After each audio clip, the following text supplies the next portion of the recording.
Magandang araw po. Ako po si Dr. Lilibet Bolor, OBGYN. Para saan nga ba ang pap smear?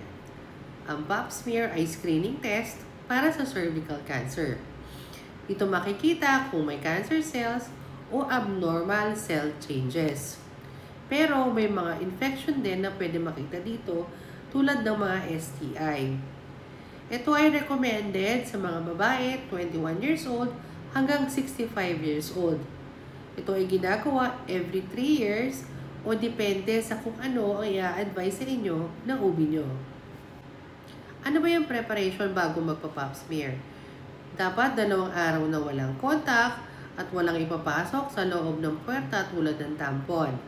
Dapat 1 linggo na rin ang nakalipas pagkatapos ng huling araw ng inyong regla. At bago magpa-pap smear, maghugas lang ng tubig. Paano ba ito ginagawa?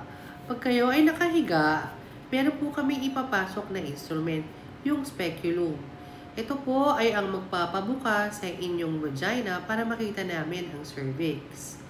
Pag nakita na namin ang cervix, gumagamit po kami ng spatula o brush para magkolekta ng cells sa inyong cervix. At nung nakolekta po, ay ipapasa namin sa laboratory. Huwag po kayong mag-alala.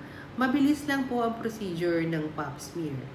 Medyo may konting discomfort lang pagpasok ng speculum, pero pagkatapos nun, wala na. Maraming salamat po!